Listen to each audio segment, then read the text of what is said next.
Hi hello ನಮಸ್ಕಾರ ವೀಕ್ಷಕರೇ, ನನ್ನ ಚಾನಲ್ಗೆ ನಿಮ್ಮೆಲ್ಲರಿಗೂ ಸ್ವಾಗತ. ತುಂಬ ದಿನಗಳ ನಂತರ ಒಂದು ಕನ್ನಡ ವಿಡಿಯೋ ಜೊತೆ ಬಂದಿದ್ದೀನಿ. ಇಲ್ಲಿ ಸ್ಕಾಟ್ಲೆಂಡಲ್ಲಿ ಏನೋ ರಿಸ್ಟ್ರಿಕ್ಷನ್ ಎಲ್ಲ ಇತ್ತು, ಹಾಗಾಗಿ ನಾವು ಹೊರಗಡೆ ಹೋಗೋಕ್ಕೆ ಆಗಲಿ ಅಥವಾ ವಿಡಿಯೋ ಮಾಡೋಕ್ಕಾಗಲಿ ಸಾಧ್ಯ ಆಗಿರಲಿಲ್ಲ. ಹಾಗಾಗಿ ಈಗ ಸ್ಪ್ರಿಂಗ್ ಅಂತ ಏನು ಸೀಸನ್ ಬಂದಿದೆ, ಅದ್ರ ಟೈಮಲ್ಲಿ ಸ್ವಲ್ಪ ರಿಸ್ಟ್ರಿಕ್ಷನ್ ಎಲ್ಲ ಕಡಿಮೆ ಆಗ್ತಾ ಇರೋದ್ರಿಂದ ಒಂದೆರಡು ದಿನ ರಜೆ ತಗೊಂಡು ಹೀಗೆ ಸುತ್ತಾಡೋಕ್ಕೆ ಅಂತ ಹೋಗಿದ್ವಿ. ಅದು ಕೂಡ ಸಿಟಿಯಿಂದ ಹತ್ತಿರ ಇರುವಂಥ ಜಾಗದಲ್ಲಿ ಹೋಗಿರೋದು. ನಾವಿವತ್ತು ಹೋಗ್ತಾ ಇರೋದು ಪೋರ್ಟೊಬೆಲ್ಲೋ ಬೀಚ್ ಅಂತ. ಇದು ಎಡಿನ್ಬರಾದಲ್ಲಿರೋ ಒಂದು ಬೀಚು. ನಮಗೆ ಸಮುದ್ರ ಅಂದರೆ ತುಂಬ ಇಷ್ಟ, ಹಾಗಾಗಿ ಆವಾಗವಾಗ ಬರ್ತಾ ಇರ್ತೀವಿ. ಸ್ವಲ್ಪ ದಿನದ ಹಿಂದೆ ವೀಕೆಂಡಲ್ಲಿ ಬಂದಿದ್ವಿ, ಆದರೆ ತುಂಬ ಜನ ಇರೋ ಕಾರಣದಿಂದ ಬೇಗ ಹೋಗಬೇಕಾಯಿತು. ಹಾಗಾಗಿ ಈಗ ರಜೆ ತಗೊಂಡಿದ್ದಾಗ ಒಂದು ದಿನ ಹಾಗೆ ಶುಕ್ರವಾರ ಬಂದಿತ್ತು, ಅದಕ್ಕೋಸ್ಕರ ಇಲ್ಲೇ ತಿರುಗಾಡೋಣ ಅಂತ ಬಂದ್ವಿ. ಸ್ನೇಹಿತರೆ, ಇವತ್ತು ಕೂಡ ಜನ ಇದ್ದಾರೆ ಅಂತಲೇ ಹೇಳ್ಬೋದು, ಆದರೆ ಹಿಂದಿನ ಸತಿ ಬಂದಾಗಿನಕ್ಕಿಂತ ಇವಾಗ ಸ್ವಲ್ಪ ಕಡಿಮೆ ಇದ್ದಾರೆ. ಬನ್ನಿ ಈಗ ಸಮುದ್ರದ ಕಡೆ ಹೋಗಿ ಸ್ವಲ್ಪ ತಿರುಗಾಡ್ಕೊಂಡು ಬರೋಣ. ಸಮುದ್ರ ದಂಡೆ ಮೇಲೆ ತುಂಬ ಮಕ್ಕಳೆಲ್ಲ ಆಟ ಆಡ್ತಾ ಇದ್ದಾರೆ. ಕೆಲವೊಬ್ಬರು ನೀರಿನೊಳಗೆ ಹೋಗಿ ಆಟ ಆಡ್ತಾ ಇದ್ದಾರೆ, ಕೆಲವೊಬ್ಬರು ಸಮುದ್ರ ತೀರದಲ್ಲೇ ಈ ಥರ ಫುಟ್ಬಾಲೆಲ್ಲ ಇಟ್ಕೊಂಡು ಆಟ ಆಡ್ತಾ ಇದ್ದಾರೆ. ಮಕ್ಕಳೆಲ್ಲ ಈ ಥರ ಆಟ ಆಡೋದು, ಆಮೇಲೆ ನಾಯಿಗಳೆಲ್ಲ ಖುಷಿಯಾಗಿ ಓಡಾಡ್ಕೊಂಡಿರೋದು, ಹಾಗೆ ತುಂಬ ಜನ ಎಲ್ಲ ಬಾರ್ಬಿಕ್ಯೂ ಎಲ್ಲ ಕೂಡ ಮಾಡ್ತಾಯಿದ್ರು. ಅದನ್ನೆಲ್ಲ ನೋಡೋದೇ ಒಂಥರ ಖುಷಿ. ಎಷ್ಟೋ ದಿನ ಆಗಿತ್ತು ಮಿಸ್ ಮಾಡಿಕೊಂಡು. ಬೆಳಿಗ್ಗೆ ತಿಂಡಿಯೆಲ್ಲ ಮುಗಿಸಿ ಆಮೇಲೆ ಸ್ನಾನ ಮಾಡಿ ರೆಡಿಯಾಗಿ ಹೊರಡೋಷ್ಟರಲ್ಲಿ ಸ್ವಲ್ಪ ಲೇಟಾಗಿತ್ತು, ಹಾಗಾಗಿ ಮಧ್ಯಾಹ್ನ ಟೈಮ್ ಆಗಿಬಿಟ್ಟಿದೆ. ಇವಾಗ ನಾವು ಈ ಥರ 2 ಚೇರ್ ತೊಗೊಂಡು ಬಂದಿದ್ದೀವಿ. ಇದು ನಾವು ಡೆಕೆತ್ಲಾನಿಂದ ತೊಗೊಂಡಿರೋದು, 10 ಪೌಂಡ್ಸ್ ಈಚ್. ಇದೊಂಥರ ಚೆನ್ನಾಗಿರುತ್ತೆ, ಸಮುದ್ರ ತೀರದಲ್ಲಿ ಹಾಯಾಗಿ ಕೂತ್ಕೊಂಡಿರ್ಬೋದು. ಈ ಕುರ್ಚಿ ನಮಗೊಂಥರ ಇಷ್ಟ ಆಯಿತು. ಇದನ್ನು ಮಡಿಸ್ಕೊಂಡು ಹೆಗ್ಲಿಗೆ ಹಾಕ್ಕೊಂಡು ಆರಾಮಾಗಿ ಹೋಗ್ಬೋದು, ಮತ್ತು ಎಲ್ಲಿ ಬೇಕೋ ಅಲ್ಲಿ ಸಮುದ್ರ ತೀರದಲ್ಲಾಗಿರ್ಬೋದು ಅಥವಾ ಪಾರ್ಕ್ಗಳಲ್ಲಿ ಆರಾಮಾಗಿ ಕೂತ್ಕೊಂಡು ವ್ಯೂವನ್ನು ಎಂಜಾಯ್ ಮಾಡ್ಬೋದು. ನೀವು ನೋಡ್ತಾ ಇದ್ದೀರಲ್ಲ, ಇವತ್ತು ಟೆಂಪರೇಚರ್ ಚೆನ್ನಾಗಿದೆ, ಸುಮಾರು 12-13 ಡಿಗ್ರಿ ಇದೆ. ನೋಡೋಕ್ಕೂ ತುಂಬ ಬ್ರೈಟಾಗಿ ಅನ್ನಿಸ್ತಾ ಇದೆ. ಆದರೆ ಸಮುದ್ರ ತೀರದಲ್ಲಿ ಸ್ವಲ್ಪ ತಣ್ಣಗೆ ಗಾಳಿ ಇರುತ್ತೆ, ಹಾಗೆ ನೀರು ಕೂಡ ತುಂಬ ತಣ್ಣಗಿರುತ್ತೆ. ಹಾಗಾಗಿ ನೀರಲ್ಲೆಲ್ಲ ಆಟ ಆಡೋಕ್ಕೆಲ್ಲ ಆಗಿಲ್ಲ. ಹಾಗೆ ಸ್ವಲ್ಪ ನೋಡಿಕೊಂಡು ಹತ್ತಿರ ಹೋಗಿ ಚಿತ್ರ ಎಲ್ಲ ಬಿಡಿಸಿ ನೀರು ಬರೋ ತನಕ ಕಾದು ಮತ್ತೆ ವಾಪಸ್ ಬಂದೆ. ಮಧ್ಯಾಹ್ನದ ಊಟದ ಟೈಮಲ್ಲಿ ಬಂದಿದ್ದೀವಲ್ಲ, ಈ ಟೈಮಲ್ಲಿ ರೆಸ್ಟೋರೆಂಟ್ಗಳೆಲ್ಲ ಯಾವುದೂ ಓಪನ್ ಇಲ್ಲ.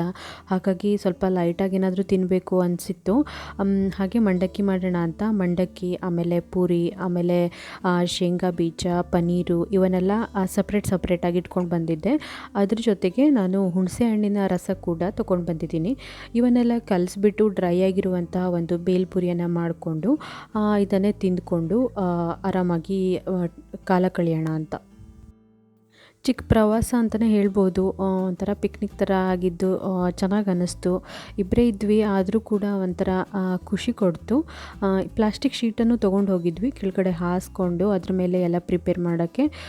ಇವಾಗ ಮರಳೆಲ್ಲ ಸೇರ್ಕೋಬಾರ್ದಲ್ಲ, ಅದ್ರ ಸಲುವಾಗಿ ಸ್ಯಾನಿಟೈಸರಿಂದ ಕೈಯನ್ನು ನೀಟಾಗಿ ಒರೆಸ್ಕೊಂಡು ಆಮೇಲೆ ಈ ಥರ ಮಂಡಕ್ಕಿಯನ್ನು ಮಾಡಿ ಆರಾಮಾಗಿ ತಿಂದ್ವಿ.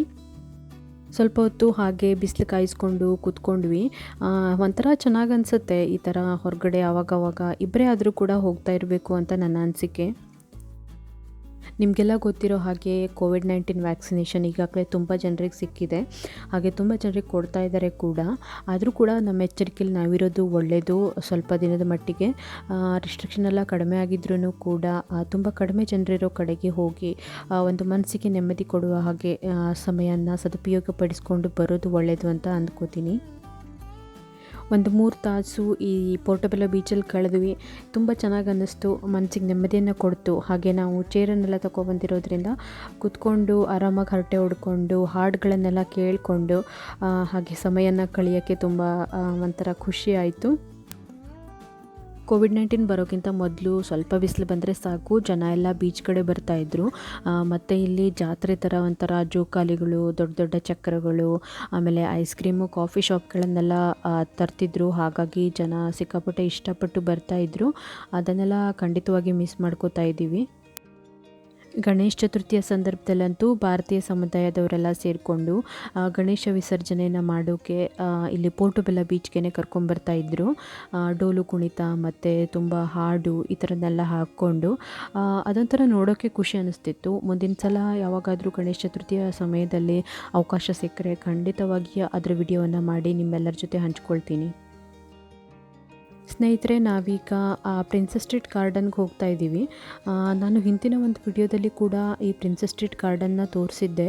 ಇದು ಸಿಟಿ ಸೆಂಟ್ರಲ್ಲಿರೋ ಒಂದು ಗಾರ್ಡನ್ನು, ತುಂಬ ದೊಡ್ಡದಿದೆ ಮತ್ತು ಇಲ್ಲಿ ಹೂಗಳೆಲ್ಲ ಅರಳ್ಕೊಂಡಿರುತ್ತೆ. ಹಾಗಾಗಿ ಇಲ್ಲಿ ಬಂದು ಕೂತ್ಕೊಂಡು ಸ್ವಲ್ಪ ಸಮಯನ ಕಳೆಯೋದು ಒಂಥರ ಖುಷಿ. ಇಲ್ಲಿ ನೋಡಿ, ಇಲ್ಲೊಂದು ಪಕ್ಷಿ ಬಂದಿದೆ. ಇದು ಯಾರಾದರೂ ತಿಂಡಿಯನ್ನೆಲ್ಲ ಹಾಕಿದರೆ ಅದನ್ನೆಲ್ಲ ಹೆಕ್ಕಿ ತಿಂತಾ ಇರುತ್ತೆ. ಮತ್ತು ಇದಕ್ಕೆ ಖಂಡಿತವಾಗ್ಲೂ ಸ್ವಲ್ಪನೂ ಹೆದರಿಕೆ ಇಲ್ಲ, ಆರಾಮಾಗಿ ಓಡಾಡ್ಕೊಂಡಿದೆ ನೋಡಿ. ಬೇಸಿಗೆಗಾಲ ಶುರುವಾಗ್ತಿದ್ದಾಗೆ ಡೆಫೋಡಿಲ್ಸು, ಆಮೇಲೆ ಚೆರ್ರಿ ಬ್ಲಾಸಮ್ಮು, ಹಾಗೆ ಟ್ಯುಲಿಪ್ಸ್ಗಳೆಲ್ಲ ಅರಳ್ಕೊಳ್ಳುತ್ತೆ. ಸಿಕ್ಕಾಪಟ್ಟೆ ಖುಷಿಯಾಗುತ್ತೆ ಇವನ್ನೆಲ್ಲ ನೋಡಿ. ಮತ್ತು ಇಷ್ಟು ದಿನ ಚಳಿಯಲ್ಲಿ ಇದ್ದಿರ್ತೀವಲ್ಲ, ಚಳಿಗಾಲ ಸ್ವಲ್ಪ ಸಿಕ್ಕಾಪಟ್ಟೆ ಚಳಿ ಇರುತ್ತೆ, ಸ್ನೋ ಎಲ್ಲ ಆಗಿರುತ್ತೆ. ಹಾಗಾಗಿ ಬೇಸಿಗೆಗಾಲ ಬಂತು ಅಂದರೆ ಒಂಥರ ಏನೋ ಖುಷಿಯಾಗಿ ಮನೆಯಿಂದ ಹೊರಗಡೆ ಬರೋದನ್ನೇ ಕಾಯ್ತಾ ಇರ್ತೀವಿ. ಪ್ರಿನ್ಸಸ್ ಸ್ಟ್ರೀಟ್ ಗಾರ್ಡನಲ್ಲಿ ಕೂಡ ಸ್ವಲ್ಪ ಜನ ಜಾಸ್ತಿ ಇದ್ದರು ಅಂತಲೇ ಹೇಳ್ಬೋದು. ಹಾಗಾಗಿ ಸ್ವಲ್ಪ ಮನೆ ಕಡೆ ಹೊರಡ್ತೀವಿ ಇವಾಗ. ಈ ಚೆರ್ರಿ ಬ್ಲಾಸಮ್ ನೋಡಿದ್ರಲ್ಲ, ಇದು ಎಷ್ಟು ಚೆನ್ನಾಗಿದೆ ಅಂದರೆ ಇದನ್ನು ನೋಡ್ತಾ ಇದ್ದರೆ ನೋಡ್ತಾನೆ ಇರಬೇಕು ಅಂತ ಅನಿಸುತ್ತೆ. ನಮ್ಮ ಮನೆ ಹತ್ತಿರ ಇನ್ನೂ ಹತ್ತಿರದಿಂದ ವಿಡಿಯೋ ಶೂಟ್ ಮಾಡೋ ಅವಕಾಶ ಇದೆ. ಹಾಗಾಗಿ ಅಲ್ಲಿ ನಿಮಗೆ ತೋರಿಸ್ತೀನಿ, ನಿಮಗೆ ಖಂಡಿತ ಇಷ್ಟ ಆಗುತ್ತಂತ ಅಂದ್ಕೋತಿದ್ದೀನಿ. ನಾವೀಗ ಬಸ್ ಸ್ಟ್ಯಾಂಡಿಗೆ ಹೊರಡ್ತಾ ಇದ್ದೀವಿ. ದಾರಿ ಪಕ್ಕದಲ್ಲಿ ಒಬ್ಬರು ಕೂತ್ಕೊಂಡು ಮ್ಯೂಸಿಕ್ ನುಡಿಸ್ತಾ ಇದ್ದಾರೆ. ನಮಗಂತೂ ಒಂಥರ ಕೇಳೋಕ್ಕೆ ಖುಷಿ ಆಯಿತು, ತುಂಬ ದಿನ ಆಗಿತ್ತು ಇದನ್ನೆಲ್ಲ ಕೇಳಿದೆ. ಹಾಗೆ ಕಲಾಭಿಮಾನಿಗಳು ಯಾರಾದರೂ ಇದ್ದರೆ ಖಂಡಿತವಾಗಿ ನಮಗೆ ಇಷ್ಟ ಬಂದಷ್ಟು ಹಣವನ್ನು ಈ ಪೆಟ್ಟಿಗೆಯಲ್ಲಿ ಹಾಕ್ಬೋದು.